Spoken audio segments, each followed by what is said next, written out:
Alors du coup, un peu dans cette veine, on pourrait se poser la question de: est-ce qu'une machine, est-ce qu'un système artificiel peut être autonome? Et je trouve que c'est une question importante. Alors tu le soulignes, notamment dans le mythe, de la singularité, qu'il faut faire une distinction entre l'autonomie technique, donc par exemple, on a une machine, de guerre et qui va décider: je tire pas», OK, d'accord, mais qui est vraiment juste à la base de l'autonomie. Et puis on a l'autonomie philosophique est beaucoup plus large, qui consiste à se définir ses propres buts, donc vraiment à un autre cadre.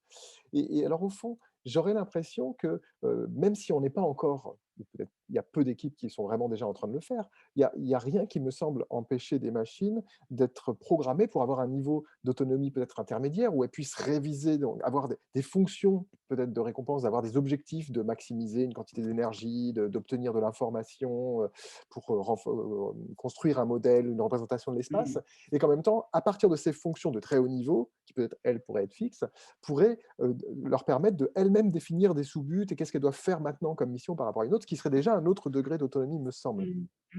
Mmh. Et alors déjà, est-ce que tu es d'accord avec ça?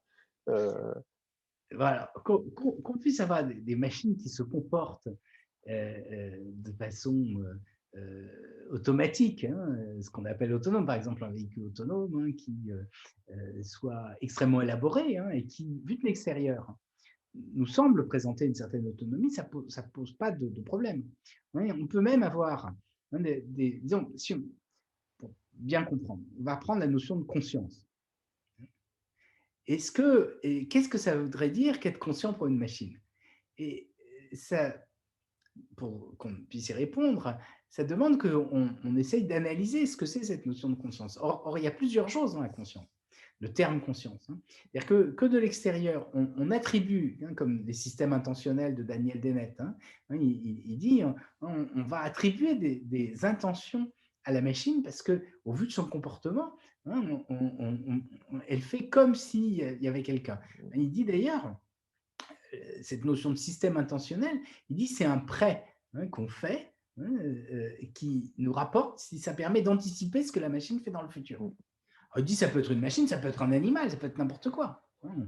On dit qu'un animal a de la peine, hein, on n'en sait rien, hein, mais c'est vrai que ça nous permet d'anticiper effectivement assez bien ce qu'il fait. Il dit on peut faire la même chose sur les machines. Et ça, bon, bien évidemment qu'avec les progrès que l'on va faire, il n'y a aucun doute sur la capacité qu'on aura de fabriquer des machines sur lesquelles on pourra faire des projections de ce type-là.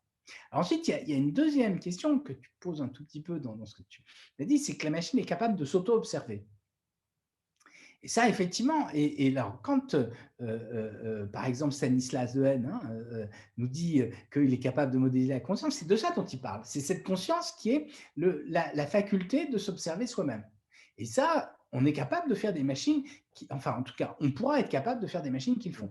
Et je dois dire que parmi les techniques d'apprentissage, il y a eu à une époque des gens qui travaillaient là-dessus. C'est ce qu'on appelait l'apprentissage par explication. C'est-à-dire le fait que la machine examinait ses comportements passés et qu'à partir de ça, elle essayait de faire en sorte de ne pas reproduire les erreurs. C'est-à-dire qu'elle regardait son parcours et elle disait, ben voilà, j'ai été dans telle direction, mais ça ne m'a pas servi puisque j'ai fait des différents. Et la prochaine fois, ben, j'irai plus droit au but, hein, avec des questions analogues. Donc ça, c'est vraiment, hein, l'analogue de la réflexion, et rien ne s'oppose à ce qu'une machine puisse être dotée de cette conscience. Donc, ça lui donnerait un degré d'autonomie, en tout cas d'automaticité encore plus fort, hein, et de façon plus surprenante.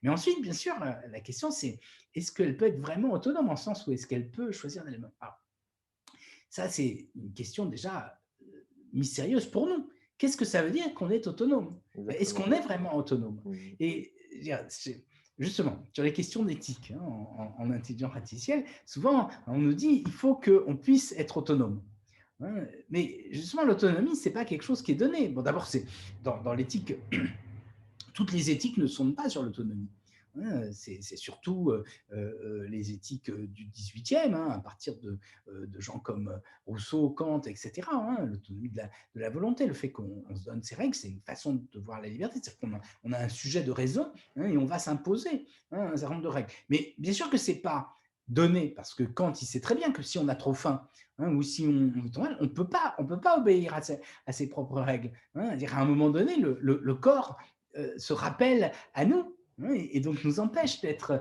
des sujets autonomes. Donc déjà, pour les hommes, l'autonomie est quelque chose de l'ordre de l'idéal.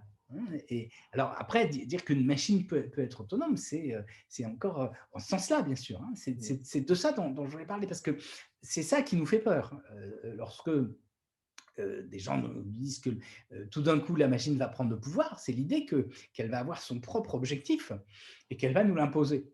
Or, voilà, là je disais, bon, mais on n'a aucun élément qui nous permette de suggérer ce genre de choses. En revanche, qu'une machine, tout d'un coup, prenne des décisions qui vont à l'opposé de ce que l'on souhaite et qu'on ne sache pas l'arrêter, alors ça, c'est pas du tout impossible. Et Mmh. ça, ça se voit tous les jours. Dès C'est qu'on a déjà un peu arrivé, oui. programmé, on sait que même si elles font exactement ce qu'on leur a dit de faire, eh ben, ça ne correspond pas tout à fait à ce qu'on veut qu'elles fassent au moment où elles le font.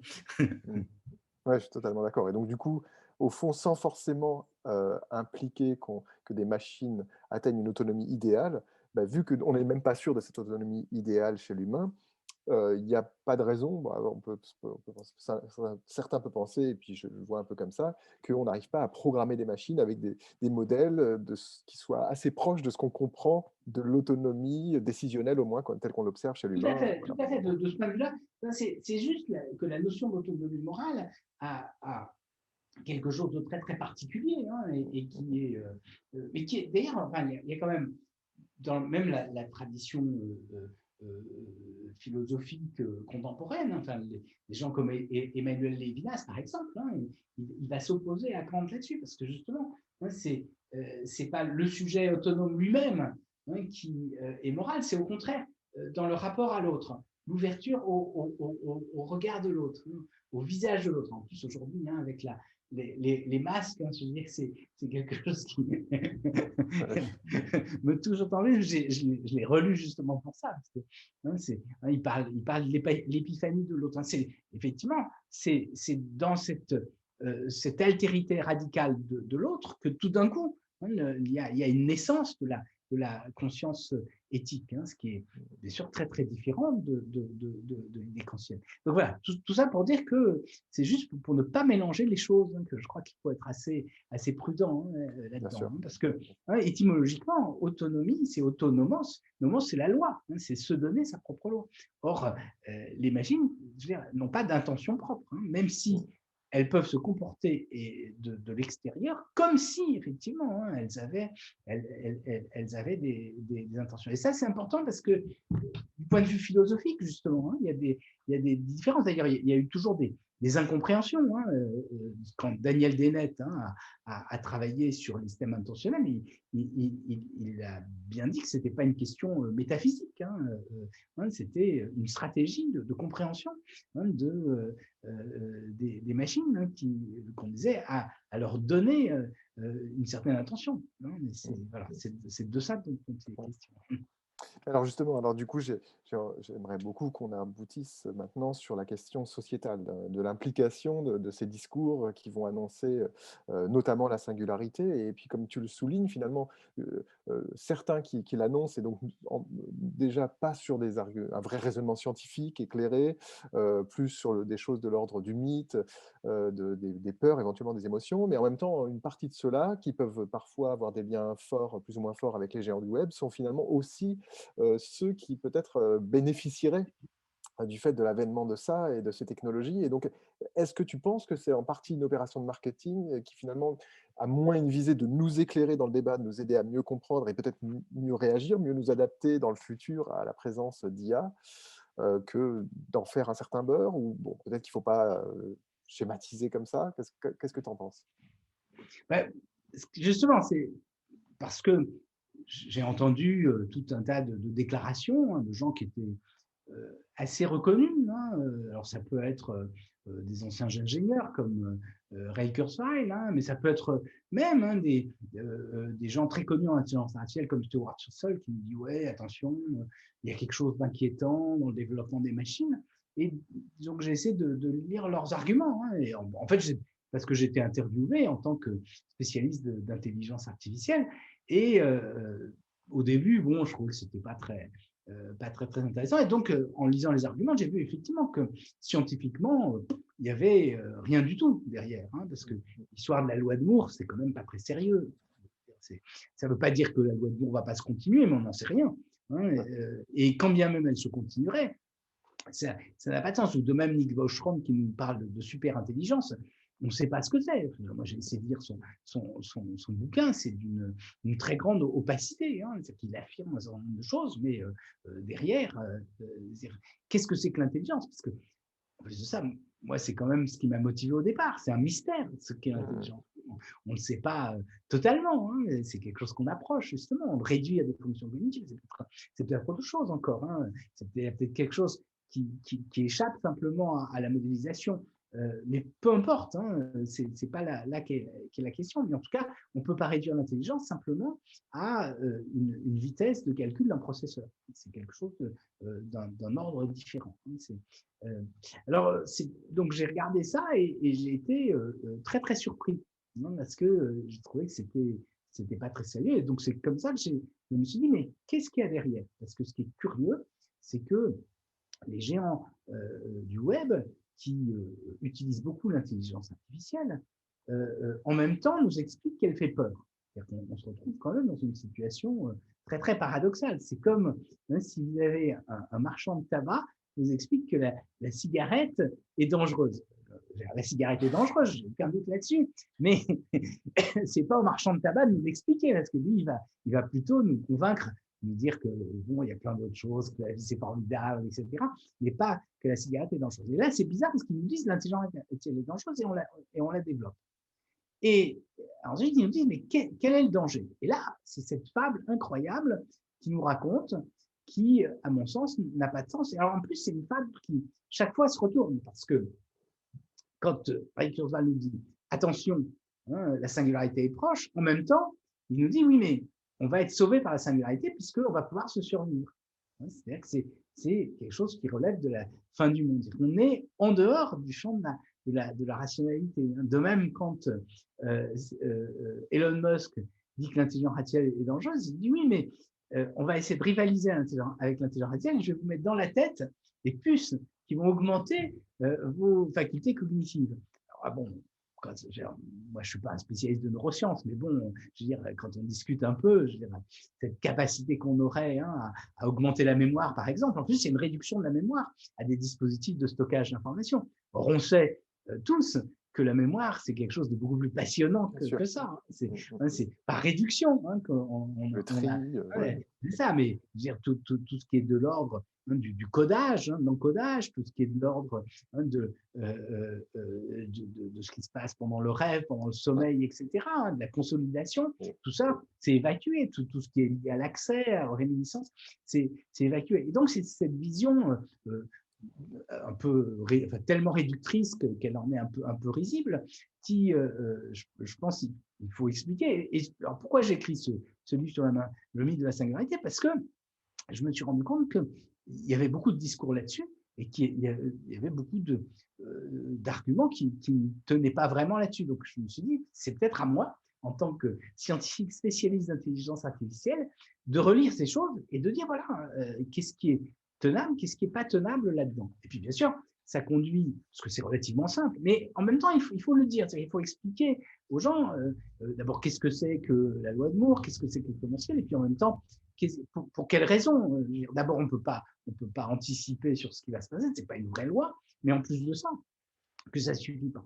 Mais après, une fois qu'on a dit ça, ce qui est intéressant, c'est de se demander, mais pourquoi ces gens peuvent-ils, alors qu'ils n'ont pas l'air d'être idiots, enfin, qui connaissent bien, pourquoi est-ce qu'ils développent ce type de théorie? Et c'est donc ça, c'est mon hypothèse, c'est que derrière, plutôt que de nous éclairer, ils essayent de jeter un écran de fumée sur ce qui est en train de se produire. Et pourquoi ils jettent un écran de fumée?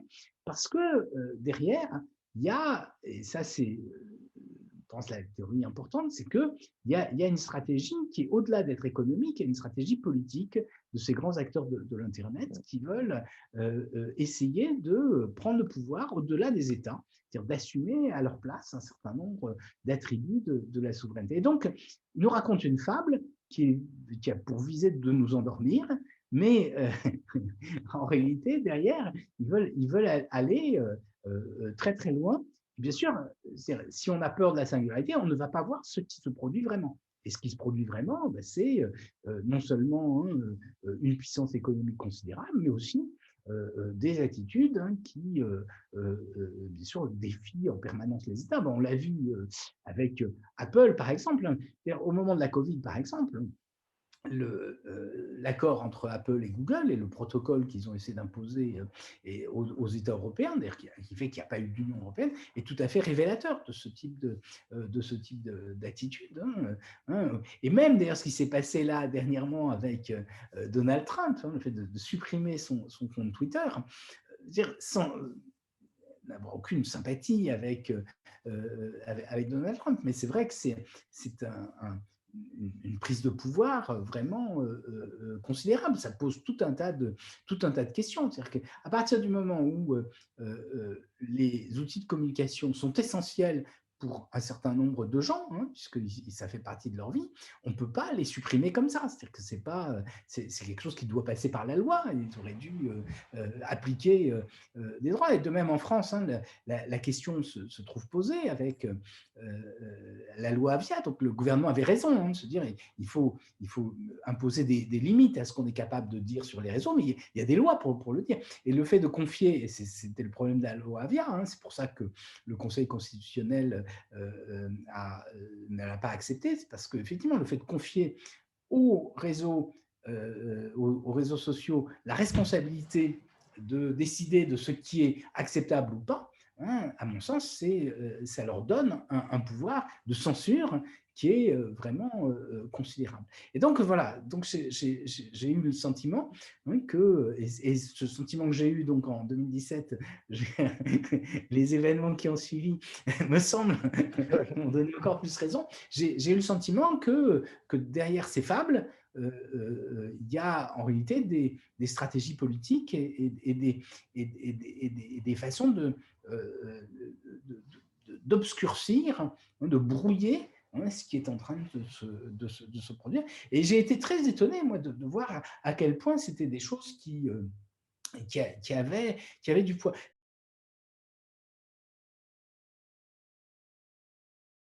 Je vais donner un exemple. C'était un peu avant justement que j'écrive.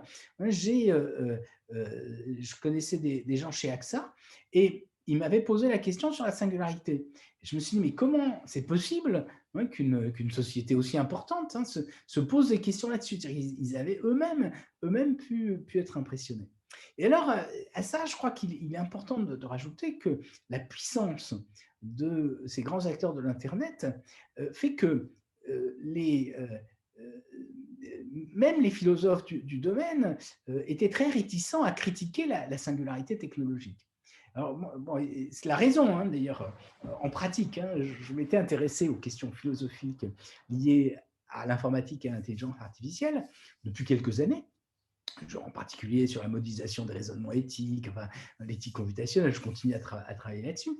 Et puis, je m'étais dit, tiens, il y a trop de discours sur la singularité, et donc je voudrais écrire quelque chose là-dessus. Donc j'écris un article dans une conférence comme sur une philosophie, et là, bon, il y avait 3 pelés dans la salle, avec, en plus de ça, ils avaient mis juste après quelqu'un qui disait des choses hallucinantes sur l'intelligence artificielle, enfin, c'était assez pitoyable. Mais bon, après, j'écris un article pour publier dans la revue qui fait suite à la conférence. Et là, il y a 2 relecteurs. Donc, il y en a un qui me dit, ouais, bon, il y avait des petits détails que j'ai changés, il aimait bien l'article. Et un autre qui me dit, ouais, mais je ne peux pas être d'accord avec vous sur telle chose, etc. Et il me demande de citer 4 fois un article avec le même premier auteur. Alors, je me suis dit, bon, normalement, c'est peut-être lui le premier auteur de l'article, parce que, je veux dire, on sait que... Et donc, je regarde, bon, il se trouve que je je ne dirai pas son nom, hein, mais effectivement, je me sentais bien il devait aller dans les universités de la singularité. J'ai vu qu'il intervenait régulièrement dans les universités de la singularité.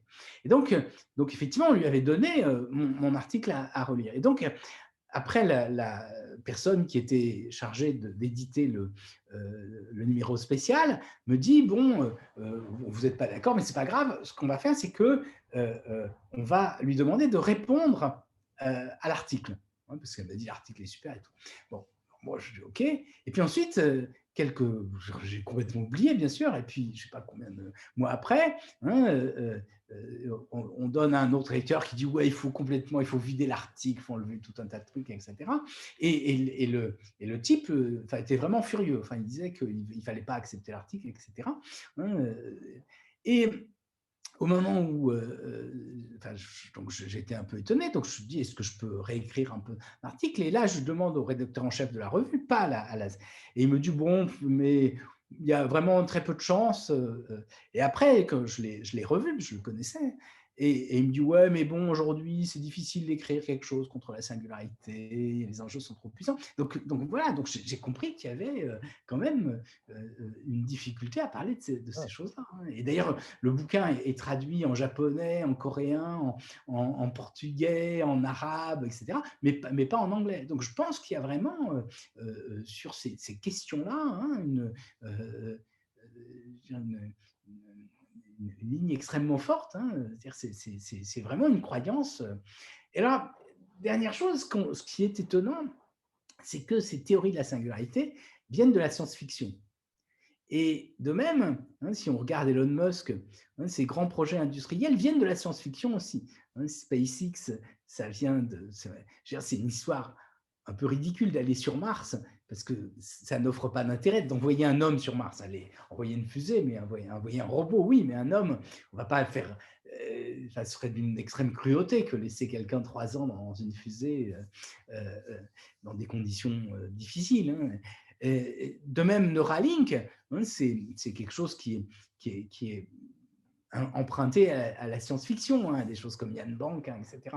Et donc, on a l'impression que les grands entrepreneurs de l'Internet empruntent à la science-fiction un certain nombre de thématiques en expliquant qu'ils vont la réaliser. C'est qu'on est dans l'inverse de ce qu'était la science-fiction. La science-fiction prenait acte des réalisations scientifiques et ensuite, à partir de ça, nourrissait l'imaginaire, tandis que là, on part de l'imaginaire et on va l'introduire dans des entreprises privées. Et bizarrement, je me suis rendu compte que la Commission européenne, et je pense que c'est la même chose aux États-Unis, souhaite qu'on fasse de la science-fiction, ce qu'on appelle un breakthrough. Hein, je suis sûr que toi aussi, hein, quand tu as écrit tes c'est vrai. papiers, il faut dire c'est un technological breakthrough, une percée technologique en français. En réalité, ce que nous demandent les bureaucrates européens, c'est de faire de la science-fiction, la science-fiction qu'ils connaissent. Et là, bon, on se retrouve donc dans une situation un peu étonnante où les besoins de financement font qu'on va se prêter à ce jeu. Et je pense que c'est à la fois vrai pour nous en tant que chercheurs, mais c'est aussi vrai pour les industriels parce que ça leur permet d'avoir d'énormes capitalisations. Alors, si maintenant on regarde hein, ce que fait Elon Musk, qui est un entrepreneur extrêmement avisé, hein, et d'ailleurs aujourd'hui on dit que c'est l'homme le plus riche du monde, on voit que ces entreprises sont comme les fusées à 2 étages. C'est-à-dire que Neuralink, il y a un premier étage qui est les implants neuronaux, dont on sait qu'ils peuvent avoir des applications extrêmement utiles dans le domaine thérapeutique. Puis un deuxième étage qui est complètement aberrant, hein, qui est cette augmentation de la mémoire, etc.